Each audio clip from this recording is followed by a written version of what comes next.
What's up, Mystic Manifesting family? Nick with Mystic Manifesting here. And I just wanted to say, do you remember that time when Hannah Montana said everybody makes mistakes and everybody has those days? I remember that, and I just did it. So I just recorded a nice intro to a really cool type of video that this thing was on the shirt that I just took off and threw in there because I wanted to talk about when you have an opportunity, seize it. It's inspired action. I wore a nice little shirt to do some nice videos out here by these lovely trees in this park that means a lot to me and inspire you guys with some quality manifesting content. Then I said, let me get a tan, and then I'm going to go work out with SP, and then we'll have videos, I'll have a tan, and I'll have my pump. Everything works out, right? Okay, well, I made a mistake. I left that in there. But remember, you can't fuck this up, which only means that this video is going to be better. And maybe you got a laugh out of my stupidity. So, I sat here before. Let me just kind of recap the nice thing that I set up for you guys. I said, took a deep breath. I said, I would like some divine inspiration while I'm sitting here to come up with another video because I left the manifesting book at home. So this is why sometimes your mistakes lead to your success. Um, I left the book at home with all my ideas. I said, I would like to have an idea for a video. And a little sparrow flew by and something fell out of its ass. And I said, oh, well, it's probably a shit. And I didn't see the shit. But then the ground got wet. So it took a shit. And that's how birds shit. Okay, and then that inspired a story for me. And it's going to be a good quality manifesting story. And now that I got that set up, hold on. All right, the mic's on still. Cool. Got to make sure. So that reminded me of a story, a success story from a client. Now you might ask, how is a bird shitting have to do with manifesting and success? We're going to get there. I want to talk about mini manifestations not being so many because everything is relative to you and your particular situation.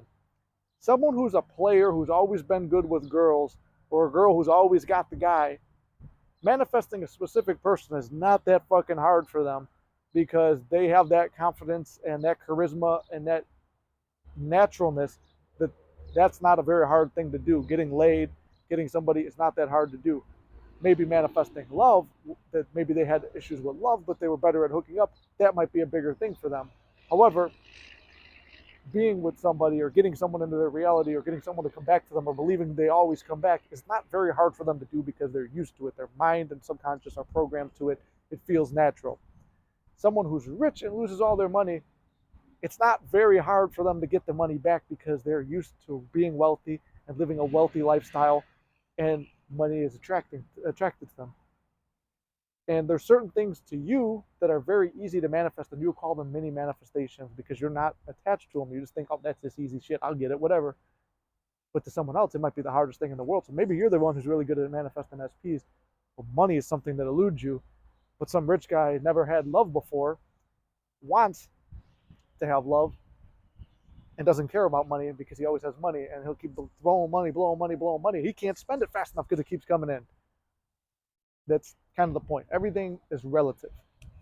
So there's no such thing as really small manifestations. You can put big stuff on your manifestation list, and mini manifestations are only training the muscle of manifesting and consciousness and conscious creation. It's only just training you to be better with it. So I will tell you a story, two success stories. I told this on TikTok. So if you're in the TikTok audience, you remember me manifesting my balls. I got to say, I got a lot of balls. So let's start out with my story of my balls. And let's clarify my balls for a moment. They're a football, a basketball, a baseball, a tennis ball, a racquetball, and a lacrosse ball. Those are my balls. I'll tell you my manifestation success story. I was going through a period of doubting the law, which I often do, where sometimes I'm having a bad day and I say, oh, I didn't get this manifestation. I really need it. And we all know that feeling too. It's like right when it's coming down to have your manifestation, you don't have it, you panic. It's like, where is it? Oh, God damn it, this shit's fake. Fuck it, I give up. Which is just really you walking away from it. You've done the work and it's just energetically releasing it and trusting it. And even if you're not trusting it consciously, subconsciously you are by letting it go. And then your manifestation usually comes in. We talked about that in another video. That's another story. However, many manifestations are things you don't have much attachment to, and you kind of believe already that they would happen anyway. So you think they're going to happen anyway, and they do. But they make you feel good when it comes into your reality. So this goes into a little bit of a visualization technique as well. Um, when you're visualizing, it's like, okay, if you want to hold a tennis ball, feel the tennis ball in your hand. There's a little fuzz to it. You're seeing, maybe if your eyes are closed, you're seeing the color green. You're seeing a circle. You're feeling the shape of it. Throw it up and down in your hand. You hear that little noise when it like hits your hand. Feel that white leather and how like there's a little bump on it. So I was doing that. I'm like feeling it. It was like the ladder experiment. I only did this like one time. It was like, that's why I say if you just do something once, it's like you're planting a seed. You don't have to dig it up. Did you grow yet? Oh god damn it! Grow! Damn it! You're not doing that. It's just like, oh, okay, here it is. Like, cool. And then I'm like, let me try the baseball. Feel the stitching and everything like that. The leather, all this stuff. Football. The football I pictured was very distinctive. It had like a little like in the lacing. It was like split in a certain part. It was just kind of distinctive to that particular football. It was the first football I ever had that my uncle gave me. Um, I had a lacrosse ball I pictured. We only had like three at the house at one point, and then they all went missing. Um, a basketball, but an orange basketball. I knew I had a silver and blue one. So the whole point was I knew I had a silver and blue basketball somewhere in the house. I had no orange ones. I knew all the baseballs I had in the house we gave to the neighbors because we were older. We didn't need them. I knew all the tennis balls were destroyed by the dogs. The only dog that really played with a racquetball or lacrosse ball was my dog who had passed, and since he was getting older, he was losing them, or we would take him on walks and lose them, and whatever. I hadn't seen one in the house in forever. I was still living at home at this time, um, by maybe 2 3 years back, and I was like, okay. And then the particular football I visualized was one I hadn't seen since I was a kid. Thought I lost it back in the day when I was with my friends.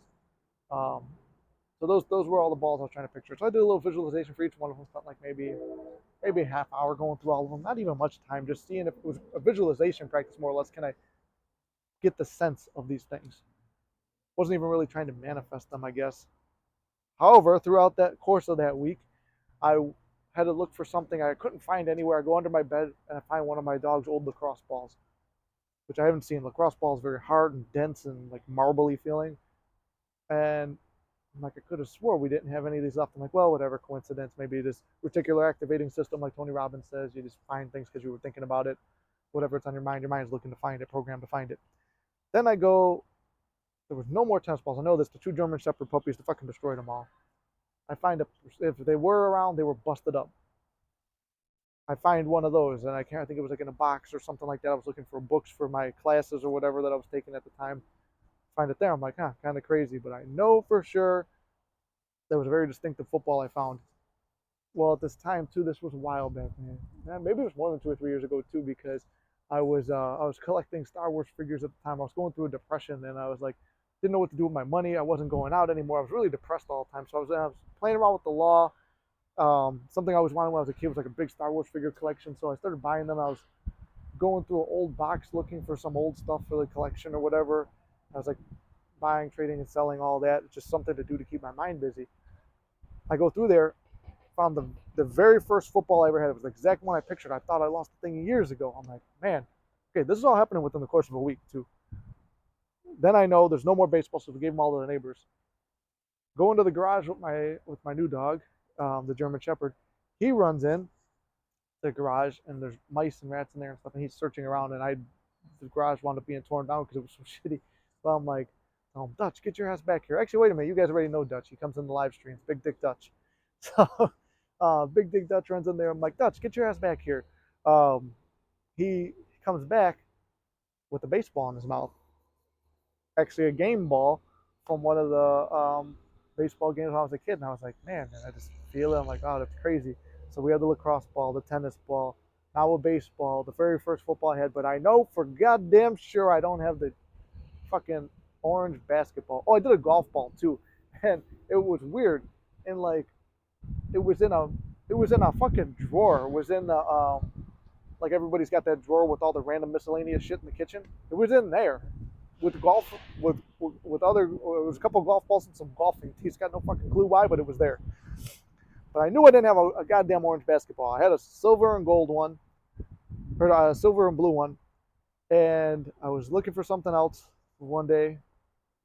Because if you don't know this, I mean, you guys kind of saw like when I first started the channel, I was still living with my parents.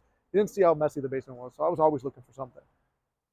I see the silver and blue one. I'm like, got you there, bastard, because there's no way I have an orange one. I know I don't. So hey, it's the closest thing. I pick it up. Yeah, it doesn't feel the same because it's like a little bit of a different texture too than a regular basketball. So I was like, close enough. Still five's pretty impressive. I'm feeling good.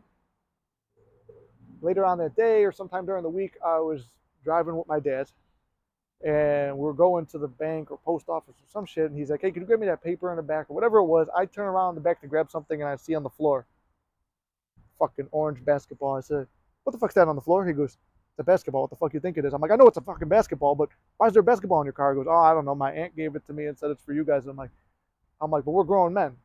Me and my brother are in our 20s. I'm like, we're grown men. Why'd she give it to us? She goes, I don't know. She's whatever. She said that you guys should have a basketball or something. I'm like, yeah. And then he goes, what are you doing with it? He goes, you don't care about it. I'm like, no. I'm like, and it was an orange basketball, distinct. Everything I was looking for. I'm like, holy shit. So I got all my balls in a week. That was my success story. Now let's get around to the main point of this video, a bird shitting. Now this success story was told to me and I said I could be shared by a client of mine who've had multiple sessions together now. We were talking about many manifestations. He told me one day he was practicing sats. So he was sitting on the beach, getting a tan, just listening to music and manifestation videos and practicing sats. And he said he's on a beach that was empty and he closed his eyes for a few minutes and he pictured a kid running into the water. And then he said as soon as he opened his eyes, he saw a kid running into the water. And then he thought, this is how it usually works too. It's like, it's a beach. A lot of people come here. By the time I close my eyes, person could have showed up with her kid and then the kid start running. Cool, right? Yeah. And then he closes his eyes again. And he's like, okay, now I picture a ball flying through the air. Close his eyes for another few minutes, visualize that. He said next time he opened his eyes, there's two guys throwing a football back and forth in the same way. Like, so out of the whole beach, it's like right where he's at. Now all of a sudden he visualized the kid there and there's a kid running in the water. Then he visualizes a ball in the air. There's two guys playing football next. And then he goes, all right, I'm going to manifest something let me make sure he had 5 of them. So that's 2, then this one. Yeah. So all right, I think I got all his manifestations remembered. Then he's like, okay, well, let me get really creative because both those things could be justified. And I agree, both those things could be justified. So what is he going to do? He said the next thing he visualized was, he goes, all right, how about this? And it reminds me of SpongeBob with Mr. Krabs, when Mr. Krabs tells the wishing well, he's like, I wish I was steamed and served with a side of butter. And he throws it in there laughing, and then he winds up steamed with a side of butter. Well, this guy steamed himself because he said, I picture a bird shitting on me. Like he felt like the splat or whatever on himself. And he's like, yeah, how about that? A bird is shitting on me. And he said he was sitting there. I can't remember if his eyes opened or just as he's opened his eyes or was he in the meditation or whatever it was. But he said on his shoulder, he felt wetness, warmness hitting him or coldness, whatever. I don't know what it is with bird. I've never been shit on by a bird, which is rare because it's like people do get shit on by birds, but it's very rare. And it's like, okay, maybe you could justify it too. He's at the beach. But how many times have we gone to the beach? I've been to the beach a lot of times in my life. I've been to the beaches all over the place. I've been from coast to coast on beaches, and I've never been shit on by a bird. Closest that ever happened was a bird shitting in front of me by a few feet. And then right now, a bird shitting maybe 15 feet away from me. Which reminded me of the story. So he got shit on. He said he was so excited. He took a picture. He took a picture of it. He was calling people. He's like, oh my God, manifestation works. So then now he's on level 10 because now he knows it works. And each time it's like another thing's happening too, because it's like, even though he's like, oh, it could be justified, there's still an element of belief. I'm like, okay, yeah, this is kind of crazy. So next thing you know, he's walking back to his car, he said. And he's like, I want to picture something. He goes, I don't want anyone to get hurt or anything, but he pictured somebody like tripping, stumbling, and not falling down, but almost like it looks like a wipeout, but not falling. And I was like, okay, well, let's see how this story plans out. He said he's walking to his car, and he's like, he's looking at people. There's people doing all kinds of stuff. He's like, and nobody's tripping and falling. I'm like, okay, well, maybe that part just wasn't me. Maybe I can't really manifest anything. He's starting to doubt it or whatever. He's getting close to his car. He said a kid comes running out of nowhere, out of like his vision, trips on a crack in the ground, goes almost down the face plant, catches himself, he stands up, and then he's good to go. And he's like, holy shit. So then he said, okay, he's getting in his car. He wanted to practice like the auditory stuff. Like, what could you practice while you're driving? Like, He's like, I don't want anyone to get hurt, but he pictures a screech of a car, like a car almost hitting another car, like screeching, and he just pictures that screech to practice the auditory version of visualization and manifestation. So he said he's driving to go to his friend's house, and he said he pulled up at his friend's house and realized that he's got too much shit to do. He can't do it, and he said the whole time his manifestation didn't happen, and he already forgot about it. Started thinking about all the stuff he had to do. He's like, you know what? I can't do a relaxing day. I'm gonna go home and get done what I gotta do. So he turns around from his friend's house. He starts going, and like I don't know how much longer it was. I think it was like shortly after he pulled out of like wherever the area his friend lived. He said he heard the screech, and he's like, whoa! Like it like woke him out of his senses. He heard the screech, and from behind him, a car almost rear ends him, and the screech was almost hitting him. He said he wasn't picturing himself, but he was more focused on the screech. But anyway, there's 5 manifestations for him, and I had my 5 or 6 with the balls. And it's like, okay, all those mini manifestations, and they turn out to be really cool stories later, something you can laugh about, like getting shit on, finding balls, or having a weird interaction with your dad about, what's your basketball in your car? And like, it's all, any manifestation stuff is all beautiful and funny and cool and enjoyable. And that's how your time with SP or getting rich or starting a business or anything should be. It's trusting, having fun with it, not being too attached. Yeah, you might really need it, but when you break it down, it's like maybe the money you might really need, but trust and affirm that God always takes care of you. The universe always takes care of you. Always get whatever you want, and then have fun with it. And say, oh, I can't wait to see how this comes in. This is gonna be crazy when it comes in. It's gonna be a crazy, cool manifestation. And then from there, just see it unfold in the most beautiful, magical way. And like I said, it's all relative. And then after that, like you reflect on little stories like that, and it's like if all that stuff happened, even though it's believable, it's a long shot, and it still happens, and you feel really good about it. So I hope that those little, what was that? I had 6, he had 5. That's those 11 little manifestation success stories make you laugh, make you smile, remind you that anything's possible, and that you got this. All right. I don't know if I plugged all the stuff already, but if you want coaching, it's $100 for an hour. Link is in the bio. It's not a link. It's not a link. Just email me at mysticmanifesting@gmail.com or message me on Instagram, um, flex_Lassiter. I put all the information down there. I've got links to my other channels if you want help with that. I'm going to be doing this $1,000 a month thing for only 4 or 5 clients, where we have meetings on Fridays and Mondays, and we talk about the weekend, because we know the weekends can be hard if you don't have certain manifestations like SP. And then the Monday, like, go plan your week, how you're going to do it. And then if you spiral throughout the week, you can text me. I'll give you my phone number and stuff like that. But I'm going to limit that to only a few people a month, just so I'm not overwhelmed with it too. But anyway, without plugging all that, I just addressing that now while it's before it's in the comments and I got to answer it a million times. It's in the video. All right. So I love you guys very much. Thank you for all your constant support, all your comments. Comment any other ideas for videos. If you comment, I'll answer your comments. And if you can't afford coaching or you don't want to do coaching, come to my lives on Monday mornings, and we will go over whatever you guys are wondering about and address it as a community and as a Mystic Manifesting family, and we'll help you out. All right. Love you guys, and I'll see you in the next one.